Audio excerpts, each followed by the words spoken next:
এখন অনেক রাত আমার রান্নাঘরে রান্না-বান্নার কাজ চলতেছে। গরুর মাংস ভুনা প্রায় হয়ে গেছে। এখন গরম মসলা দিয়ে নামিয়ে নিব। আর এই তো দেখেন দোকানদার ভাই অল্প একটু মাংসের ভিতরে কত বড় বড় হাড্ডি দিয়েছে। ভুনা খিচুড়ি রান্নার জন্য প্রস্তুতি চলছে।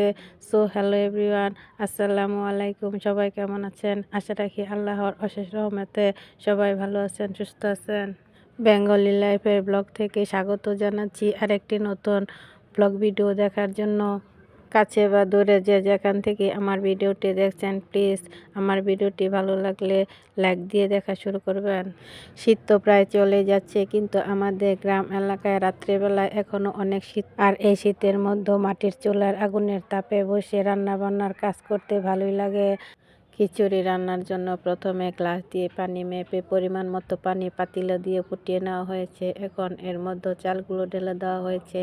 চালগুলো ভালোভাবে নেড়ে চেড়ে এর মধ্যে কাঁচা লঙ্কা দিয়ে ভালোভাবে ঢেকে দিব। ঢাকনা উঠিয়ে এর মধ্যে ঘি দিয়ে দেওয়া হলো।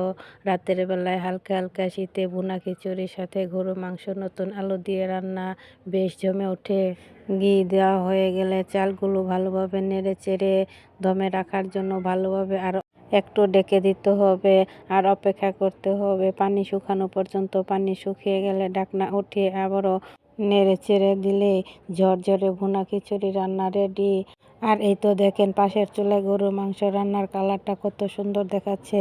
আজ এ পর্যন্তই। সবাই সুস্থ থাকবেন, ভালো থাকবেন। আল্লাহ হাফেজ।